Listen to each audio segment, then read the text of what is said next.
Imagine une philosophie vieille de plus de 2000 ans. Une philosophie née dans un monde de guerre, d'épidémies, de trahison politique, de pertes brutales. Et pourtant, une philosophie qui enseigne comment rester calme quand tout s'effondre. Comment garder sa dignité quand on perd tout. Comment être libre, même quand on ne contrôle presque rien. Cette philosophie existe. Elle s'appelle le stoïcisme. Aujourd'hui, on va faire bien plus que la définir. On va entrer à l'intérieur du stoïcisme. Dans cet épisode, tu vas comprendre ce qu'est réellement le stoïcisme au-delà des clichés. Qui sont ses véritables fondateurs? Quels étaient leurs objectifs profonds? Comment cette philosophie se pratiquait à l'origine? Et surtout, comment elle peut transformer ta manière de penser, de réagir et de vivre aujourd'hui? Pas des citations sorties de leur contexte. Pas des slogans motivants creux. Mais une philosophie complète, structurée, humaine, applicable. Prends une respiration, et entrons ensemble dans l'une des sagesses les plus puissantes jamais transmises. Maintenant, pour comprendre ce qu'est vraiment le stoïcisme, il faut d'abord comprendre pourquoi il est né. Parce qu'aucune philosophie n'apparaît dans le vide. Elle apparaît toujours quand un monde devient instable, et que les êtres humains cherchent une manière de ne pas s'effondrer avec lui. Imagine la Méditerranée antique.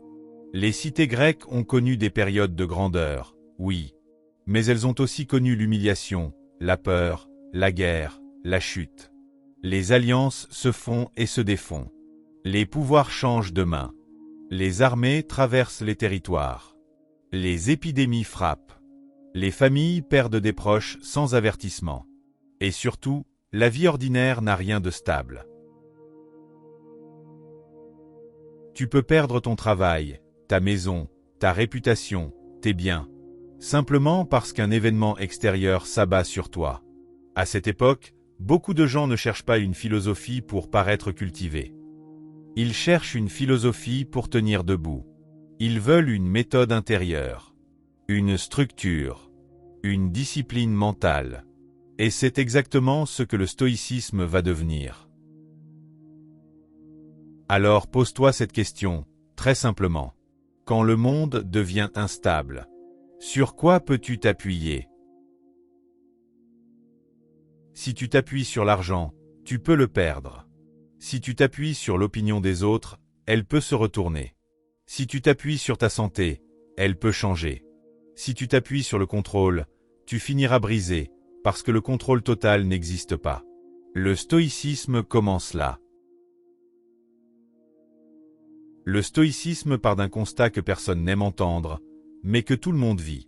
La plupart des choses que tu veux contrôler ne dépendent pas de toi.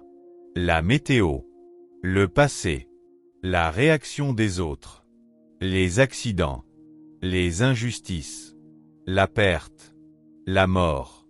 Mais les stoïciens ajoutent aussitôt quelque chose de décisif. Il existe un espace que personne ne peut envahir si tu apprends à le protéger, ton esprit. Ce que tu penses, ce que tu acceptes, ce que tu refuses, la manière dont tu interprètes ce qui t'arrive, la manière dont tu réponds. Le stoïcisme n'est donc pas une philosophie qui promet une vie sans douleur. C'est une philosophie qui promet une chose plus rare. Une vie où la douleur ne te gouverne plus. Et à partir de là, on peut donner une définition simple, mais précise. Le stoïcisme est une philosophie qui t'apprend à distinguer ce que tu contrôles de ce que tu ne contrôles pas, concentrer ton énergie uniquement sur ce que tu peux diriger, et construire une stabilité intérieure fondée sur la vertu, pas sur les circonstances. On associe parfois le stoïcisme à l'idée d'être froid. Mais ce n'est pas ça. Le stoïcien n'est pas un homme sans émotion. Le stoïcien est un homme qui refuse d'être esclave de ses émotions. Il ressent, oui, mais il ne s'effondre pas à chaque vague. Et maintenant, écoute bien, parce que c'est ici que le stoïcisme devient pratique, concret, puissant. Les stoïciens ont construit leur vie autour d'une seule distinction. Une distinction simple, mais qui peut littéralement te faire reprendre le contrôle. Il y a des choses qui dépendent de toi, et il y a des choses qui n'en dépendent pas.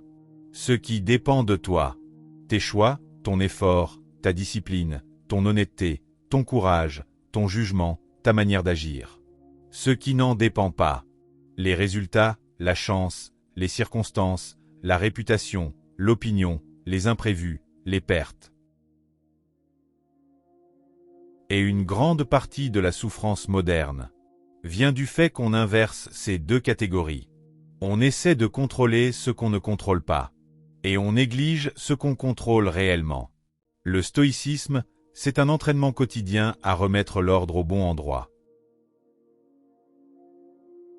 Et c'est là que tu comprends pourquoi le stoïcisme revient aussi fort aujourd'hui. Parce qu'au fond, notre époque est peut-être moderne, rapide, connectée, mais nos problèmes intérieurs restent humains. On veut que tout se passe comme prévu. On veut être validé. On veut éviter l'inconfort. On veut la sécurité mentale. Mais le monde ne nous la garantit pas. Alors, le stoïcisme revient comme une réponse lucide. Tu ne peux pas empêcher la tempête, mais tu peux apprendre à ne pas la laisser entrer en toi. Maintenant, tout ceci est la base. Mais le stoïcisme ne s'est pas construit sur une idée abstraite. Il s'est construit sur une histoire réelle. L'histoire d'un homme qui a tout perdu, et qui, dans cette perte, a trouvé quelque chose d'inattendu. Une forme de liberté que rien ne pouvait lui reprendre. Dans la partie 2, on va rencontrer Zénon de Citium. Et tu vas comprendre comment un naufrage a donné naissance à l'une des philosophies les plus solides jamais créées. Dans la partie précédente, nous avons compris ce qu'est réellement le stoïcisme. Une philosophie née pour tenir debout dans l'instabilité. Une manière de reprendre le contrôle là où il est encore possible, à l'intérieur. Mais une philosophie ne naît jamais d'une idée abstraite. Elle naît toujours de vie réelle, de perte, de choc, de décisions prises dans des moments de rupture. Et pour comprendre le stoïcisme en profondeur, il faut maintenant revenir à l'homme par qui tout a commencé. Zénon de Citium n'était pas philosophe. Il était marchand. Il voyageait. Il commerçait. Il vivait de ce que le monde extérieur lui offrait. L'argent, les échanges, les opportunités. Jusqu'au jour où tout s'effondre. Son navire fait naufrage. Il perd sa cargaison. Il perd sa richesse. Il perd, en un instant, ce sur quoi il avait construit sa vie. Zénon arrive Athènes ruinée, sans statut, sans certitude. Et c'est précisément là que commence quelque chose d'essentiel. Dans une librairie, il tombe sur des textes philosophiques. Il découvre Socrate, puis les cyniques. Et peu à peu, une idée s'impose à lui. Tout ce que j'avais pouvait disparaître. Mais il reste une chose que le monde ne peut pas me prendre. Ma manière de penser. Zénon ne cherche pas à reconstruire sa fortune. Il cherche à reconstruire sa stabilité intérieure. Il commence à enseigner, non pas dans une école fermée, mais dans un lieu ouvert à tous. Une colonnade peinte d'Athènes. La Stoa Poikile. C'est là que le stoïcisme prend son nom. Et dès le départ, son message est clair. Tu ne peux pas empêcher les pertes. Mais tu peux apprendre à ne plus être détruit par elles. Zénon n'enseigne pas pour rassurer. Il enseigne pour renforcer. Le stoïcisme n'est pas une philosophie qui promet une vie facile. C'est une philosophie qui prépare à une vie difficile. Zénon parle de discipline, de maîtrise de soi, de cohérence intérieure. Il enseigne que la sagesse n'est pas ce que tu dis, mais ce que tu fais quand tout vacille. Mais une intuition, aussi forte soit-elle, ne suffit pas. Pour survivre au temps, une philosophie doit devenir un système solide. Et c'est là qu'intervient un homme souvent oublié, mais absolument central. Chrysippe arrive après Zénon. Si Zénon est le fondateur, Chrysippe est le constructeur. On disait à l'époque, sans Chrysippe, il n'y aurait pas de Stoa. Il structure la pensée stoïcienne autour de 3 piliers: la logique, la physique, l'éthique. Mais attention, la physique stoïcienne n'est pas la science moderne. C'est une manière de comprendre l'ordre du monde. Pour Chrysippe, l'univers n'est pas chaotique. Il est régi par une logique naturelle. Et l'erreur humaine naît quand on refuse cette réalité. À partir de là, le stoïcisme affirme quelque chose de fort. La souffrance n'est pas causée par les événements, mais par notre résistance mentale à ces événements. Et cette idée va traverser les siècles. Quand le stoïcisme arrive à Rome, le contexte change. Rome, ce n'est pas une cité philosophique. C'est un empire. Le pouvoir y est brutal. Les intrigues sont constantes. La chute peut être rapide et définitive. Et pourtant, c'est précisément là que le stoïcisme va s'enraciner profondément. Sénèque est riche, Sénèque est conseiller de l'empereur Néron. Il vit entouré de luxe, mais aussi de peur. Car à Rome, le pouvoir est instable. Et celui qui est proche du sommet est aussi proche de la chute. Sénèque écrit sur le temps qui fuit, sur la colère, sur la mort, sur l'illusion de la richesse. Il répète une idée centrale. Ce n'est pas parce que tu possèdes beaucoup que tu es libre. La vraie prison est intérieure, et la vraie liberté aussi.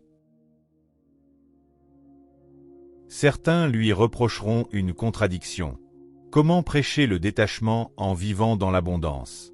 Mais Sénèque répondrait ceci, implicitement. Ce n'est pas ce que tu possèdes qui compte. C'est ce à quoi tu es attaché. Puis vient Épictète, esclave de naissance, sans fortune, sans statut, et pourtant l'un des penseurs les plus libres de toute l'Antiquité. Épictète enseigne quelque chose de radicalement simple. Il y a des choses qui dépendent de toi, et des choses qui n'en dépendent pas.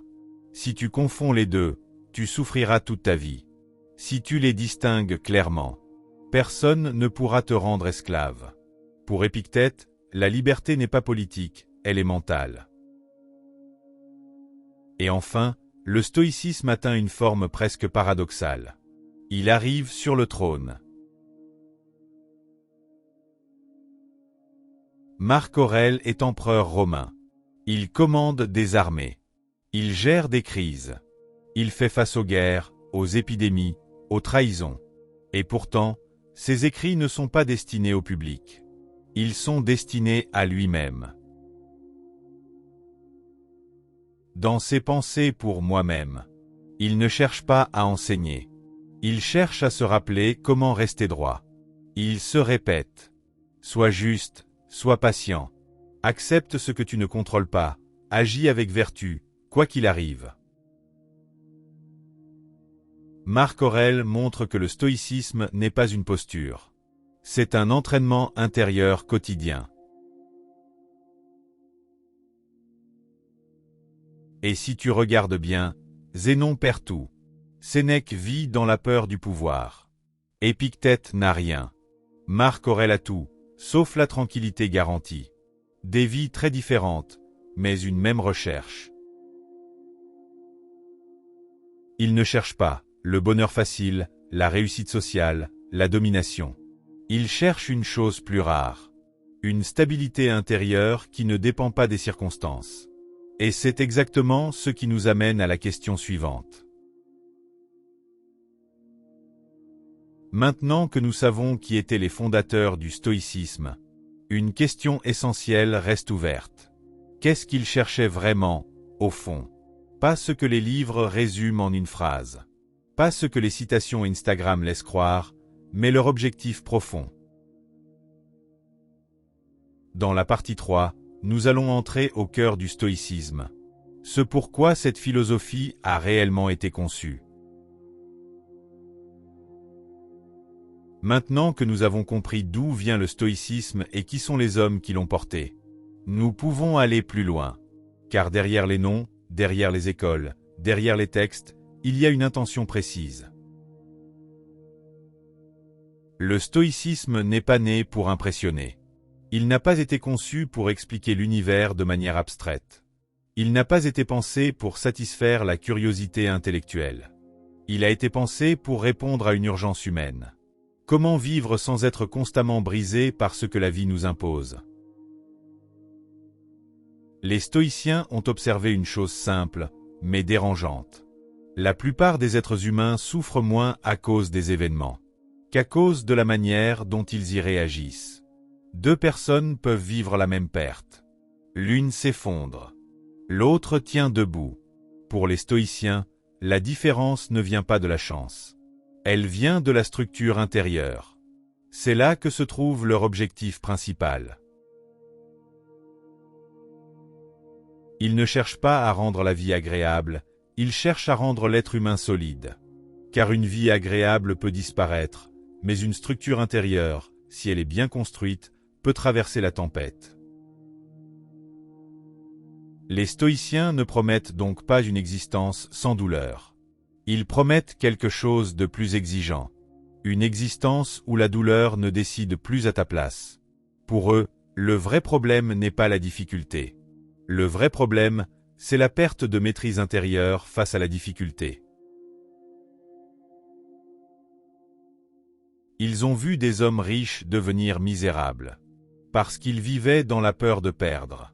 Ils ont vu des hommes puissants devenir esclaves, de leur colère ou de leur orgueil. Ils ont vu des hommes libres devenir prisonniers de l'opinion des autres. Et ils ont compris une chose fondamentale. L'esclavage le plus répandu n'est pas politique, il est mental. C'est pour cela que le stoïcisme vise avant tout la liberté intérieure. Être libre, pour un stoïcien, ce n'est pas faire tout ce que l'on veut. C'est ne plus être forcé de réagir aveuglément à ce que l'on ne contrôle pas. Un homme peut être pauvre et libre. Un autre peut être riche et prisonnier. La différence ne se voit pas de l'extérieur. Elle se joue dans la relation que chacun entretient, avec ses pensées, ses désirs, ses peurs. Les stoïciens veulent former des êtres humains, capables de rester cohérents. Quand le monde devient incohérent, ils ne cherchent pas à supprimer les émotions. Ils savent que c'est impossible. Ils cherchent à empêcher les émotions de prendre le pouvoir. Ils ont observé que la colère, la peur ou l'envie ne surgissent pas seules. Elles sont précédées d'un jugement. Quelque chose arrive, l'esprit interprète. Et c'est cette interprétation qui déclenche la tempête intérieure. Le stoïcien apprend donc à ralentir, à créer un espace entre ce qui arrive et la réponse qu'il va donner. Ce petit espace change tout. Dans cet espace, il peut choisir de ne pas réagir immédiatement. Il peut examiner ce qu'il pense. Il peut décider si cette réaction est juste, utile, cohérente. C'est ici que le stoïcisme devient une discipline, pas une théorie. Les stoïciens veulent former un esprit qui ne se laisse pas emporter par l'impulsion. Ils veulent former un être humain capable de rester droit quand la facilité serait de céder. C'est pour cela que leurs objectifs sont souvent mal compris.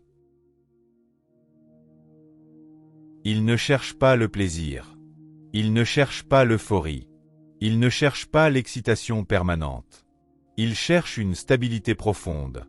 Une tranquillité qui ne dépend pas des circonstances extérieures. Cette tranquillité n'est pas une émotion, c'est un état. Un état dans lequel l'âme n'est plus constamment agitée, par la peur de perdre, par l'obsession de gagner, par l'angoisse de l'avenir. Les stoïciens appellent cela la tranquillité de l'âme. Ce n'est pas une promesse de bonheur permanent, c'est une promesse de clarté. Et cette clarté repose sur une idée centrale. Tout n'a pas la même valeur. Pour les stoïciens, il y a ce qui est essentiel et ce qui est secondaire. L'essentiel, c'est la qualité de ton caractère, la manière dont tu agis, la cohérence entre ce que tu dis et ce que tu fais. Le reste, la réussite, la reconnaissance, la richesse, peut être apprécié, mais ne doit jamais devenir le centre. Car ce qui devient le centre devient aussi une faiblesse. Les stoïciens cherchent donc à déplacer le centre de gravité, de l'extérieur vers l'intérieur. Ils veulent que l'être humain cesse de dépendre de ce qu'il ne maîtrise pas pour se définir. Ils veulent qu'il puisse dire, même dans l'épreuve, « Je n'ai peut-être pas choisi ce qui m'arrive, mais je choisis la manière dont je reste fidèle à mes valeurs. » C'est là que la notion de vertu prend tout son sens. Pour les stoïciens, la réussite d'une vie ne se mesure pas à ce que l'on accumule, mais à ce que l'on devient. Une vie réussie est une vie où l'on agit avec justice, avec courage, avec mesure, avec lucidité. Pas une vie parfaite, mais une vie droite. Et cette droiture ne dépend pas des circonstances favorables. Elle peut exister dans la pauvreté comme dans la richesse, dans la maladie comme dans la santé, dans l'anonymat comme dans le pouvoir. C'est pour cela que le stoïcisme traverse les siècles, parce qu'il ne promet pas ce que la vie ne peut pas garantir. Il promet une chose plus rare, la capacité de rester soi-même quand tout pousse à se perdre. Mais cette capacité ne tombe pas du ciel. Elle s'entraîne, elle se cultive, elle se pratique. Et c'est précisément ce qui nous amène à l'étape suivante. Car les stoïciens n'ont jamais laissé leurs objectifs au stade des idées. Ils ont développé une méthode concrète, des exercices, une discipline quotidienne. Dans la prochaine partie, nous allons entrer dans cette pratique. Comment les stoïciens s'entraînaient réellement? Comment ils préparaient leur esprit à l'épreuve? Comment ils transformaient la philosophie en manière de vivre?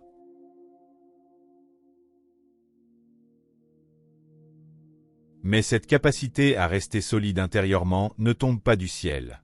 Les stoïciens le savaient. Ils savaient qu'une philosophie qui reste dans les mots ne sert à rien quand la vie frappe. C'est pour cela que le stoïcisme n'a jamais été pensé comme une simple réflexion intellectuelle, mais comme un entraînement quotidien.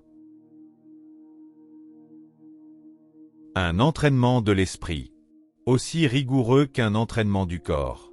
Car pour les stoïciens, l'esprit non entraîné réagit toujours de la même manière. Il panique, il exagère. Il dramatise, il se laisse emporter.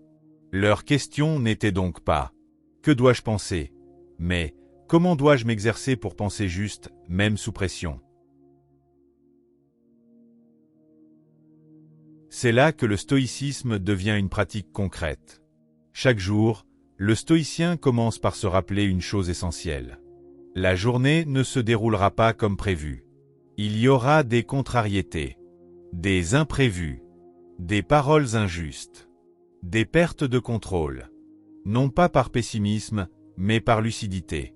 Les stoïciens appelaient cela se préparer à l'épreuve avant qu'elle n'arrive. Ils savaient que l'esprit surpris est un esprit fragile. Alors ils entraînaient leur esprit à ne plus être surpris. Avant d'entrer dans la journée, le stoïcien se disait intérieurement « Je rencontrerai peut-être l'ingratitude, la colère des autres, l'injustice, la perte. » Et s'il les rencontrait, il ne dirait pas « Pourquoi moi ?» Il dirait « J'étais prêt ». Cette préparation mentale n'avait rien de sombre. Elle était au contraire libératrice. Car quand tu acceptes à l'avance que tout ne dépend pas de toi, tu cesses de lutter contre la réalité. Et tu gardes ton énergie pour ce qui compte vraiment, ta réponse. Le stoïcien s'entraînait ensuite à distinguer, encore et encore, ce qui dépendait de lui, de ce qui n'en dépendait pas. Ce n'était pas une idée abstraite, c'était un réflexe à construire. Face à un événement, il se posait immédiatement cette question intérieure. Est-ce que cela dépend de moi?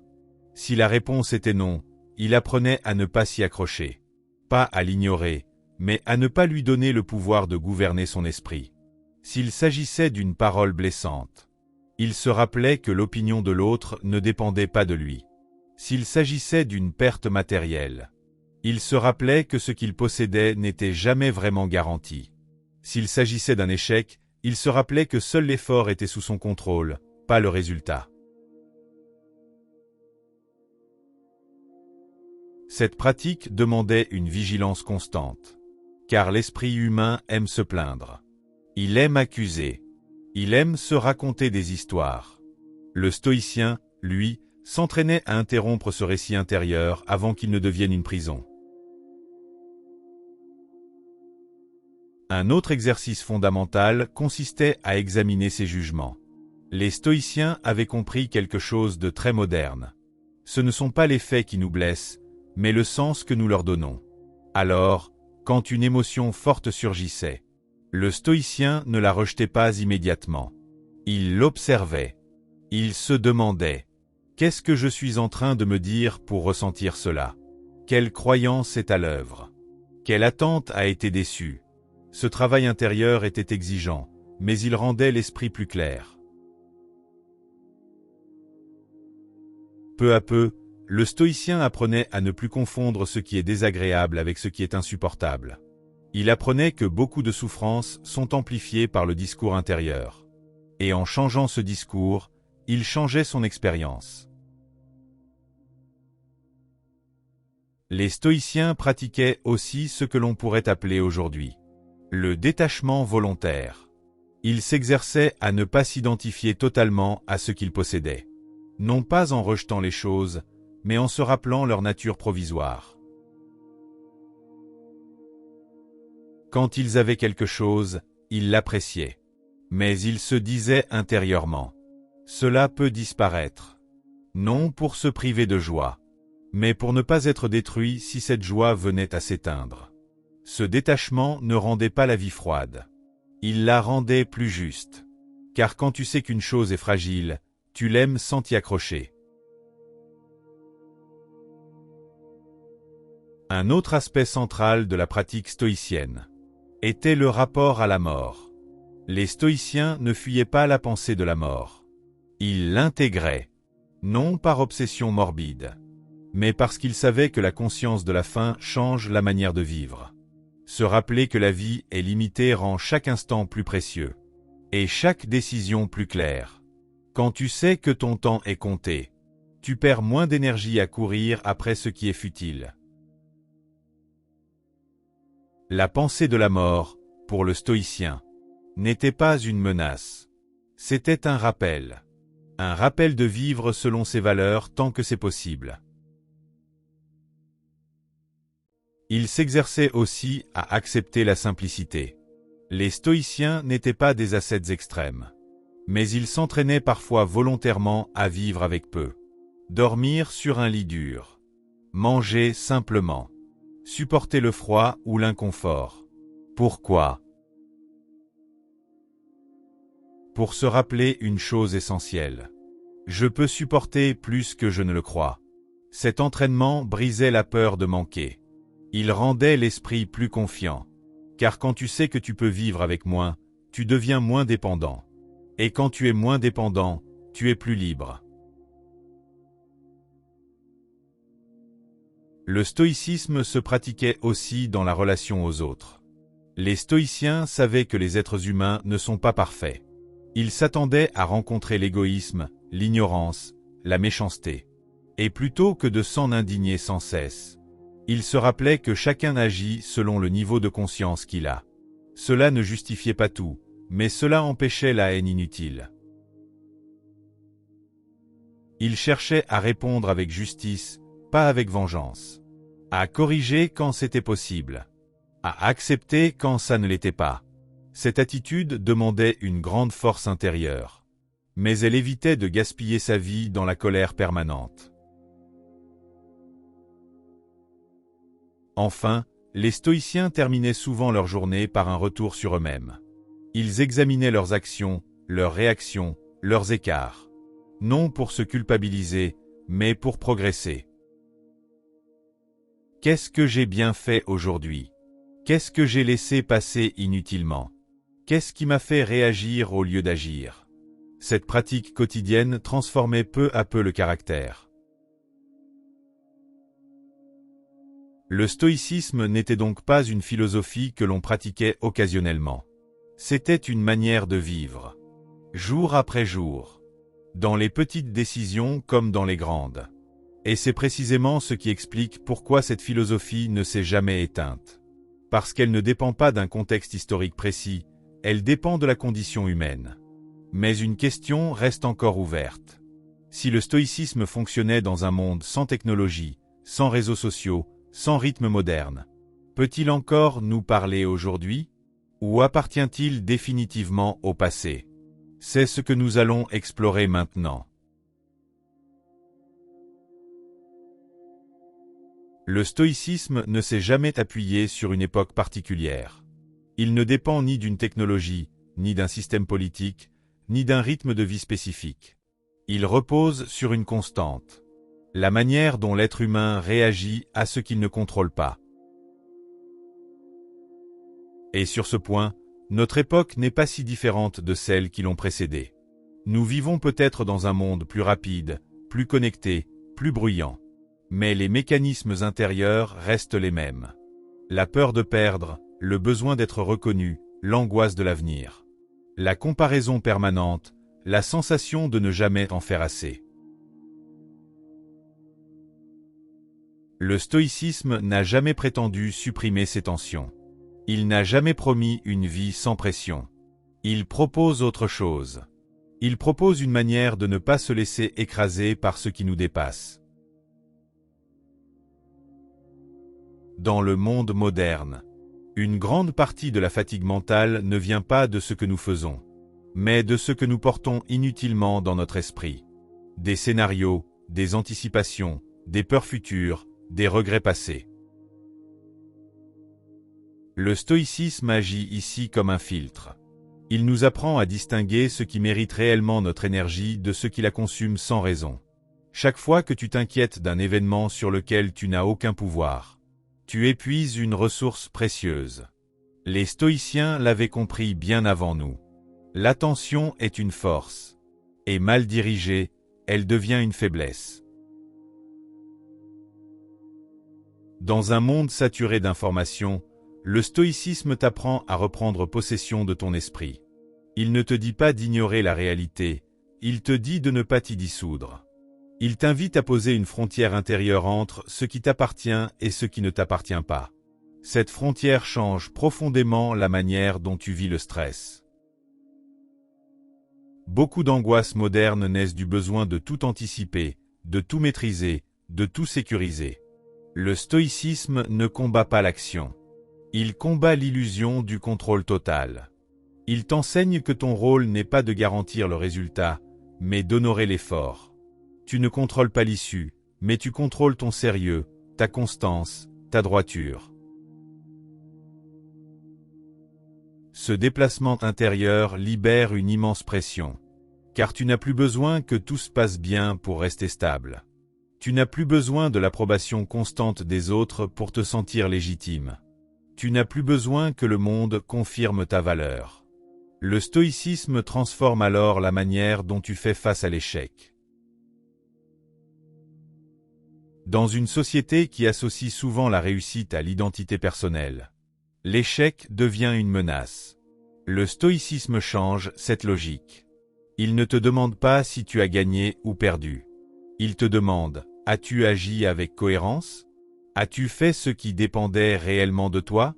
Si la réponse est oui, alors l'échec ne te détruit pas. Il devient une information, un ajustement, une étape. Cette vision rend l'esprit plus stable. Elle évite de confondre la valeur d'une action avec son résultat immédiat. Le stoïcisme agit aussi profondément sur la manière dont tu vis tes émotions. Il ne cherche pas à les étouffer, il cherche à les éclairer. Dans un monde où tout pousse à réagir immédiatement, à répondre, à s'indigner, à s'exprimer sans recul, le stoïcisme réhabilite la pause. Ce court instant où tu observes ce qui se passe en toi avant d'agir. Ce moment où tu choisis de ne pas être entraîné par la première impulsion. Ce n'est pas de la passivité, c'est de la maîtrise, et cette maîtrise change la qualité de tes relations. Beaucoup de conflits modernes ne naissent pas de désaccords profonds, mais de réactions non maîtrisées. Une parole mal interprétée, un ego touché, une attente déçue.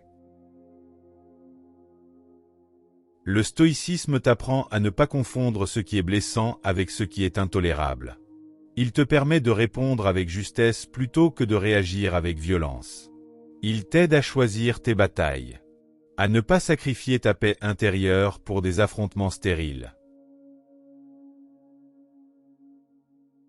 Dans un monde dominé par la comparaison permanente, le stoïcisme agit comme un antidote silencieux.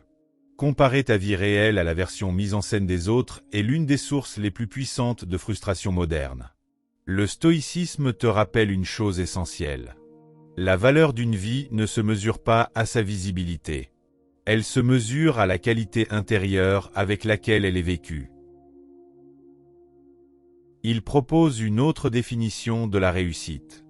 Une réussite discrète, non spectaculaire, mais solide. Être capable de rester droit quand personne ne regarde. Être capable de faire ce qui est juste même quand ce n'est pas récompensé. Être capable de rester calme quand tout pousse à l'excès. Le stoïcisme transforme également la relation à la perte. Perdre une situation, un statut, une relation, une sécurité. Les stoïciens ne nient pas la douleur. Ils refusent qu'elle devienne une identité. Ils rappellent que tout ce qui est extérieur est fragile. S'y attacher comme à une garantie est une source de souffrance. Mais cela ne signifie pas vivre dans le détachement froid. Cela signifie aimer sans posséder. S'engager sans s'y perdre. Construire sans croire que tout nous est dû. Cette posture rend les relations plus profondes, plus justes, plus présentes. Car quand tu n'essaies pas de retenir ce qui ne t'appartient pas, tu es pleinement là. Tant que c'est là. Le stoïcisme agit aussi sur le rapport au temps. Dans un monde qui accélère sans cesse, il invite à ralentir intérieurement. À se rappeler que chaque journée est une vie en miniature. Que ce que tu fais aujourd'hui façonne ton caractère de demain. Il ne te demande pas de penser à la fin du monde. Il te demande de regarder ta journée avec lucidité. As-tu agi selon tes valeurs? As-tu cédé à l'impulsion ou choisi la cohérence? As-tu gaspillé ton énergie ou l'as-tu dirigée? Ce retour quotidien sur soi n'est pas une autocritique. C'est un réglage. Progressif, silencieux, profond. Peu à peu, le stoïcisme transforme la manière dont tu te perçois. Tu n'es plus une victime passive des circonstances. Tu n'es pas non plus un contrôleur omnipotent. Tu deviens un acteur conscient, lucide sur ce qui dépend de toi, calme face à ce qui ne dépend pas. Et cette posture restaure quelque chose de fondamental. La dignité. La dignité de celui qui ne se laisse pas définir par ce qu'il subit. La dignité de celui qui choisit sa réponse même dans l'épreuve. Dans un monde saturé de bruit, le stoïcisme n'est pas une fuite, c'est une ancre. Il ne t'isole pas du monde, il t'empêche de t'y perdre. Il ne te rend pas supérieur aux autres, il te rend plus cohérent avec toi-même. Et c'est peut-être là la transformation la plus profonde. Le stoïcisme ne change pas le monde. Il change ta manière d'y être. Et parfois, c'est largement suffisant. Si le stoïcisme traverse les siècles, ce n'est pas parce qu'il promet une vie idéale. C'est parce qu'il propose une structure intérieure capable de résister au chaos. Il ne t'offre pas des certitudes. Il t'offre une stabilité. Une stabilité que rien ni personne ne peut enlever sans ton accord. Et peut-être que la vraie liberté, aujourd'hui, ce n'est pas d'avoir plus de contrôle, mais d'avoir moins de dépendance. Si cet épisode t'a apporté une compréhension plus claire, ou simplement une autre manière de regarder ta propre vie, alors tu peux t'abonner à la chaîne. Ici, on ne consomme pas les idées, on les traverse. Et si tu le souhaites, partage en commentaire ce que le stoïcisme t'a permis de voir différemment. La discussion continue.